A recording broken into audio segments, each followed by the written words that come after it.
The McLaren arrived on a flatbed on a Wednesday morning, and the whole town noticed. Harwick was not the kind of place where things like that happened. It sat along Route 9 in central Pennsylvania, population just under 4,000, the kind of town where people still waved at strangers from their porches, and the biggest news of the week was usually who showed up at the diner with who. So when a flatbed truck rolled down Clement Street carrying a McLaren 720S, the color of brushed gunmetal, a car worth more than most of the houses on that block, people stopped what they were doing and looked. The truck pulled into Decker's Auto, which was not a place people brought cars like that. It was a one-bay operation at the edge of town, wedged between a hardware store and an empty lot where the old Masonic Lodge used to be. The sign out front was hand-painted, white letters on dark green, and one of the letters had been faded by the sun so long that people in town had stopped noticing it was wrong. There were 2 gas pumps outside that still worked, a small waiting area inside with 4 plastic chairs and a coffee machine that ran on faith, and a garage bay that smelled like oil and rubber, and something vaguely metallic that never quite went away, no matter how much the man who owned the place scrubbed it down on Sunday evenings. His name was Vance Decker, 39 years old. He had the kind of hands that told a whole story before he opened his mouth. Knuckled, calloused with grease worked into the lines of his palms that soap and time could never fully reach. He wore the same thing every day, dark canvas pants, a gray Henley with the sleeves pushed up, and boots he'd had resoled twice. He was not a tall man, but he held himself like one. There was something about him that made people feel settled in his presence, like a voice that didn't need to rise to be heard. He had lived in Harwick his whole life, except for 11 years. 11 years when he was young and ambitious and certain the world was large and waiting for him. He had gone to Penn State on a partial scholarship, studied mechanical engineering, graduated near the top of his class, and taken a job at a company outside Philadelphia that designed performance systems for high-end automotive manufacturers. He had worked with engines most men would never see in their lifetimes. He had sat in rooms with engineers who held patents and held opinions, and held both like they were worth the same thing. He had been good at the work, genuinely good, not just passable, and for a while he had believed that mattered. Then his wife, Carrie, got sick, and then she wasn't sick anymore, and then she was gone. He came home to Harwick with his daughter Bea, who was 4 years old and still sometimes called for her mother in her sleep. He bought the garage from old Ray Sutton, who was retiring and glad to have someone local take it over. He fixed cars. He charged fair prices. He kept the place clean. He did not talk much about where he had been or what he knew. People in Harwick understood this without being told, the way people in small towns understand most things about each other, quietly, with a grace that never gets named. Bea was 8 now. She did her homework at the small desk he'd set up in the corner of the waiting room, ate the sandwiches he packed for her in a red cooler, and sometimes handed him tools when he needed them, holding each one out with the seriousness of a surgeon's assistant. She had her mother's eyes and her father's patience. These were the 2 best things he knew. That Wednesday morning, when the flatbed turned in off Clement Street, Vance was lying under a 009 F-150 with a flashlight in his teeth. He heard the air brakes and felt the vibration through the concrete floor before he heard the knock on the bay door. He rolled out on the creeper, pushed himself up, looked at the truck and then at the car on the back of it and didn't say anything for a moment. Mr. Decker? The flatbed driver was a young guy with a clipboard. He looked slightly embarrassed, the way people look when they've been sent somewhere they've been told is wrong, but don't want to say so. That's me, delivery for Harwick. McLaren 720S. Instructions say drop here. Vance looked at the car again. Even on the flatbed, even in the flat gray light of a Pennsylvania morning, it had a presence that was hard to ignore. Low and wide, the hood sweeping down to a nose that practically kissed the road.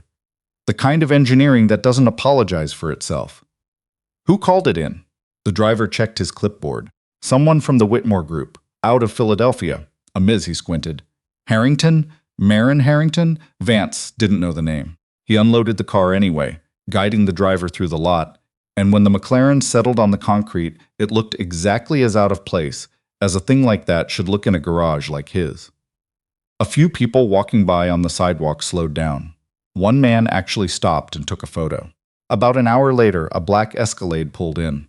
The driver parked too fast and got out first, which Vance noticed. Then the back door opened, and a woman stepped out who moved the way certain people learn to move when they've spent years in rooms where movement is watched. She was somewhere in her mid-40s, with dark hair pulled back precisely, and a coat that cost more than Vance's monthly revenue. She wore it open over a gray suit, and she had the kind of face that was handsome in a way that had very little to do with trying. She looked at the garage the way someone looks at a place they've been told to go to but wouldn't have chosen. Her name, he would learn later, was Maren Harrington.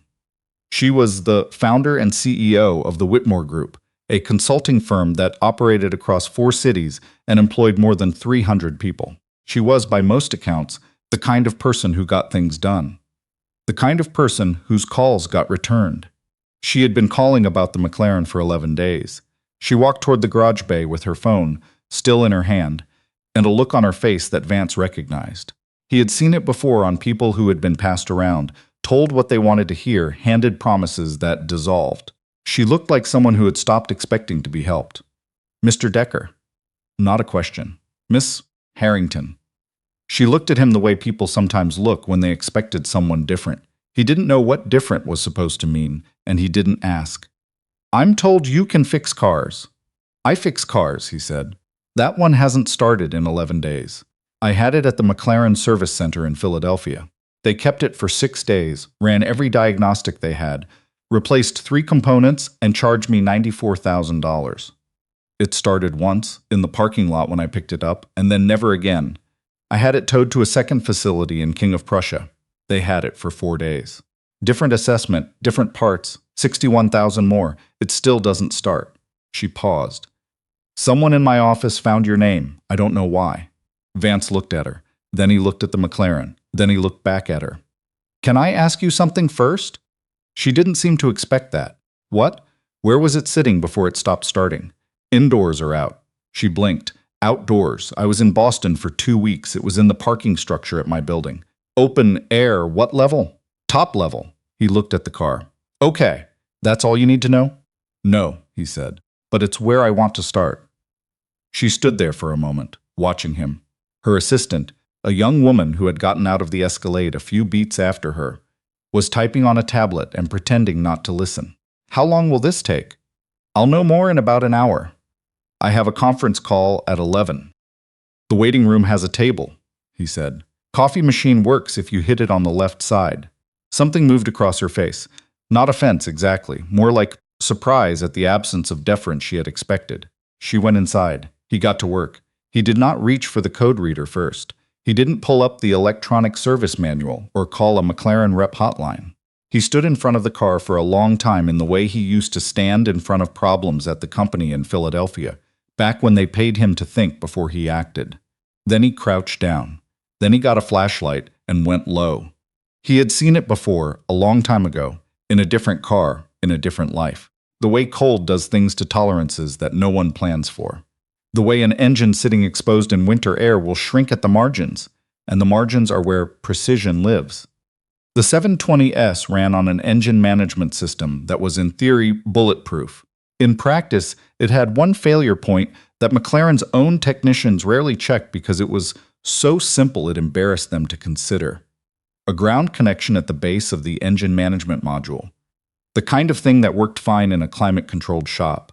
The kind of thing that, after 2 weeks of overnight freezes and temperature swings on an open-air roof level, would develop the smallest possible resistance. Less than 2 ohms, nothing that set off alarms, nothing that showed up on standard diagnostics. Just enough to trick the system into a no-start condition. Neither of the 2 shops had checked it. Why would they? It was a McLaren. You pulled codes, you replaced components, you charged accordingly. He cleaned the connection. He checked the ground. He verified continuity with a meter he had owned for 12 years, the one with the cracked case that he kept meaning to replace and never did. Then he opened the driver's door, sat in a seat that fit a person like a glove around a hand, and pressed the start button. The engine came alive. Not just started, came alive. The 720S had a 4.0-liter twin-turbo V8 that, when it caught, sounded like something that had been waiting, like it had been holding its breath.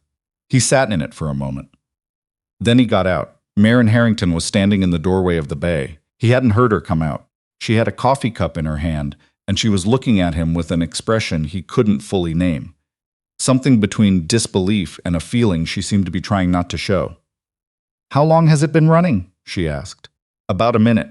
She didn't say anything. She looked at the car. She looked at him. The engine was still running, that low contained rumble that you felt as much as heard. "What was wrong with it?" he told her. Plainly, without drama, the way he told everyone things about their cars. When he was done, she was quiet for a moment. "The people in Philadelphia didn't find that. No. The people in King of Prussia didn't find that. No. $155,000, she said. Not to him exactly.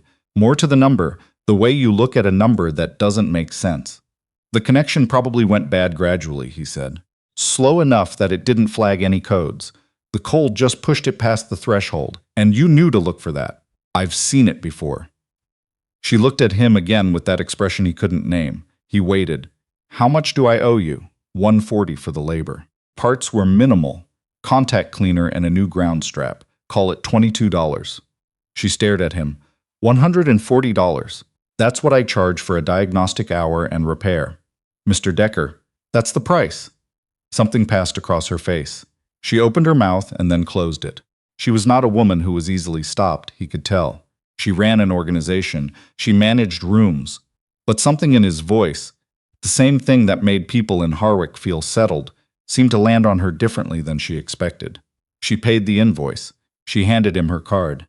She started to turn toward the Escalade, and then she stopped. "Can I ask you something?" she said. "Go ahead.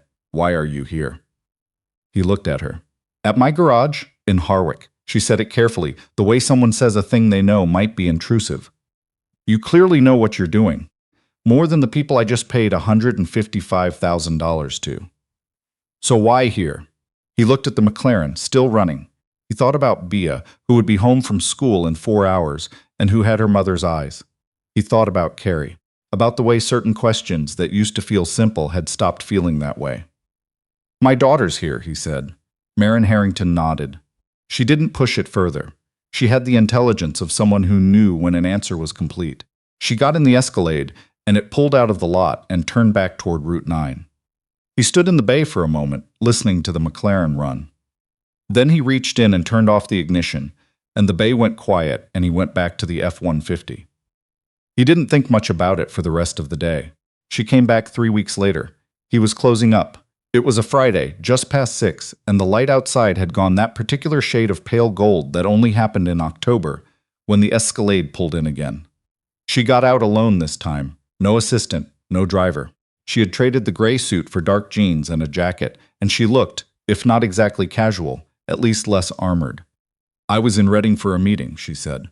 "I was driving back." He waited. "The car is running fine." She said it like it was still slightly hard to believe. "I've had it out twice this week." "Good. I wanted to ask you." She stopped, started again in a slightly different direction.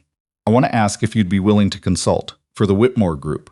We work with a number of clients in manufacturing and logistics. Some of them have fleet issues that their internal teams can't resolve.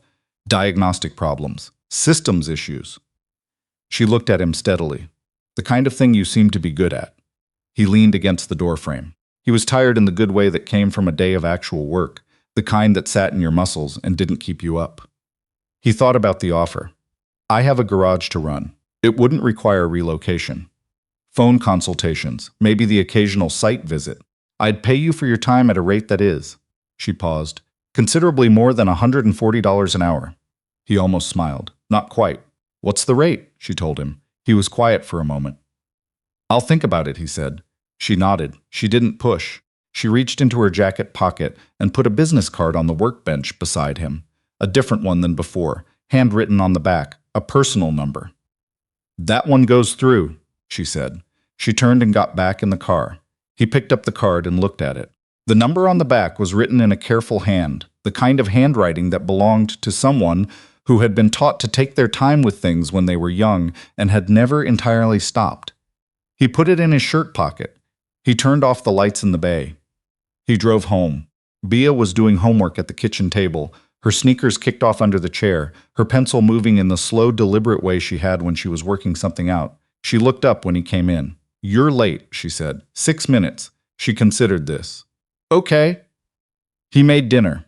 Pasta, because it was a Friday, and Fridays were pasta. This was a rule they had settled into without discussing it, and some rules were good because they asked nothing of you. While the water was heating, he leaned in the kitchen doorway and watched her work. He thought about the woman and the offer and the look she'd had when she heard the engine turn over. Not relief. Not relief exactly. More like the particular expression of someone who has been told no so many times they have forgotten what yes sounds like, and then suddenly heard it. He knew that expression. He had worn it himself in a different form at a different time. He served the pasta. Bia told him about a project on migratory birds. He told her about the McLaren, the short version, the version without the numbers. She was impressed by the numbers anyway when he mentioned them. They spent that much and couldn't fix it? They had very good equipment, he said, but you fixed it. I've seen it before. She nodded like this explained everything. In her world it did. Her father had seen things before, and that was why her father knew things. This was the simple logic of 8, and he did not correct it, because in this particular case it was also true. He called Maren Harrington 2 days later. On a Sunday, which probably wasn't what she expected, she picked up on the second ring. I'll take the consulting arrangement, he said. Trial basis. 3 months. If it works for both of us, we talk again. A pause. That's fair. I'll need to see the fleet data in advance, not summaries. The actual diagnostic logs, you'll have them, and I won't relocate. My daughter's in school here, I understand. Another pause, shorter than the first. Thank you, Mr. Decker. Vance, he said. He wasn't sure why. He didn't usually do that quickly, a beat. Maren, she said back. He hung up and stood in his kitchen for a moment with the phone in his hand. Outside the window, the Sunday morning was doing what Sunday mornings in October do in Pennsylvania. Going slowly, going gold, going quiet in the particular way of something that doesn't need to prove itself. The first consultation was a fleet of refrigerated delivery trucks for a client in Allentown. 14 vehicles, all experiencing intermittent start failures. 3 different mechanics had looked at them over 2 months. The client had spent money on starters, on relays, on fuel system checks. Nothing fixed it. Vance looked at the diagnostic logs on a Tuesday evening after Bia was in bed. He had a cup of coffee and a yellow legal pad, and he went through the logs the way he used to go through them in Philadelphia. Before the meetings and the politics and the performance reviews, back when it was just the problem and him and the quiet. He found it in about 40 minutes. He called Maren the next morning. He walked her through it. A charging voltage issue that was sitting just within the acceptable range on cold mornings. Just barely. Just enough that no alarm went off. Just enough that under normal conditions, you'd never know. But 14 trucks starting in an unheated lot at 5 in the morning in February was not a normal condition, and the cumulative draw on underpowered batteries in that specific cold morning window was creating a cascade. Replace the alternators? She asked. Upgrade the battery specification first. It's cheaper and faster. If the failures continue, then yes, alternators. But I think you'll see the problem resolve. She relayed the recommendation. The client followed it. The failure stopped. She called him the following Friday. They're very pleased. Good. The client asked who the consultant was. What did you tell them? I told them we had someone excellent. A pause. I didn't specify that he ran a one-bay garage in a town of 4,000 people. Does that matter? Another pause. No, she said. It doesn't. He was quiet for a moment. Good, he said again. It became a pattern. The calls, the logs, the problems that other people had either overcomplicated or underseen. He drove to a warehouse outside Lancaster once to look at a piece of industrial equipment that shared tolerancing issues with a problem he'd worked on a decade ago in a different context. He drove to Harrisburg once for a client meeting, sat at a table with men who wore the kind of suits that were not meant to be commented on, said very little, answered 3 specific questions, and drove home in time for Bee's school pickup. She always asked how it went. Fine, he always said. Did they listen to you? They listened enough. She had a way of nodding that suggested she was filing this information for later. He didn't know what she'd do with it, only that she would do something. That was entirely her mother. Maren called him sometimes outside of work matters. He wasn't sure when that had started. He would answer a question about a fleet issue, and then the conversation would go somewhere else. Something she'd read, Something happening in one of the cities where she had offices, something she was turning over. She had the kind of mind that was always turning things over. He had found that he didn't mind listening. Once, on a Thursday evening in November, she called later than usual. He was sitting on the porch because the night was clear and the cold was the dry kind he liked, not the damp kind. He picked up and she didn't say anything immediately, which was unlike her. "Is everything all right?" he asked. "Yes," she said. "I was just driving back from a dinner I didn't want to be at, and I found myself wanting to call." A pause. "I'm not sure why I'm telling you that." He looked at the dark line of trees at the edge of his yard, the way they stood against the sky. Somewhere in the house, Bea was asleep. "It's all right," he said. And then they talked for 40 minutes about nothing in particular, and it was easy in the way that very few things were easy. And when he went inside afterward, he stood in the kitchen for a moment in the dark, and felt something he hadn't felt in a long time. Not happiness exactly, more like the first indication that the ground was still there. She came to Harwick once in December, not to the garage. She called and asked if he knew a place to eat, and he said there was the diner on Clement, and she said she'd find it. And at 6 o'clock on a Saturday, she walked in wearing a coat and a look that was different from any look he'd seen on her before. Less armor. More like a person who had decided to put something down for an evening. Bea was with her grandmother that night, which he had not arranged for this reason. He had simply forgotten to mention to anyone that he was having dinner with someone. He realized, sitting across from Marin in the corner booth while she read the laminated menu with a seriousness it probably hadn't been read with before, that this might mean something. He let the thought sit there. They ate. She had the pot roast. He had what he always had, which she found funny in a dry way she had. They talked for 2 hours. About her company, about things that had gone wrong in it that she didn't usually tell people, about her parents, about a decision she'd made 15 years ago that she still wasn't sure had been right. He talked about Carrie, briefly but honestly. He talked about Bea. He talked about what it felt like to come back to a place after you've left it. How it was not exactly the same as it had been, and you were not exactly the same as you had been, and somehow the fit was still right. She listened in the way she had, completely without the low hum of distraction that most people carried. She asked 2 questions that were exactly the right 2 questions. When they walked out into the cold, she turned up her collar and looked at the street. Clement Street on a December night, empty and quiet, orange halos around the streetlights, the hardware store dark, the garage at the end of the block dark too. "It's a good town," she said. "It is." She looked at him. "I think I understand now." "What?" "Why you're here." He didn't say anything for a moment. He looked at the street, the lights, the familiar shape of his own town. Then he looked at her. "It took some time," he said, "to understand it myself." She nodded. She didn't look away. And in that look was something that neither of them named that night, though the shape of it was clear, and it did not need to be named to be real. She drove back to Philadelphia. He walked back to his truck and drove home through streets he knew by heart. He picked up Bea the next morning, and she was full of questions about the night, and he answered them in the way he answered most of her questions, honestly, without more or less than was needed. "Was she nice?" Bea asked, because she was 8 and this was the relevant question. "She was," he said. "Did she like the diner?" "She liked the pot roast." Bea considered this with the gravity it deserved. "Good choice," she said. The consulting work continued into the new year. Other clients, other problems, other late calls and diagnostic logs and quiet mornings with the legal pad. The garage ran. Bea grew. January became February became a particular morning in March, when the light came back in a different way than it had all winter, the way light does in Pennsylvania when it decides finally to mean it. He was under a truck when his phone went off. He rolled out, saw Marin's name, answered. "I have a client in Reading," she said, "who has been fighting a hydraulic systems issue for 6 months. Their internal team has given up. 2 external consultants have given up. I told them I had someone who might have a different perspective." He wiped his hands on a shop rag. "Send me the documentation."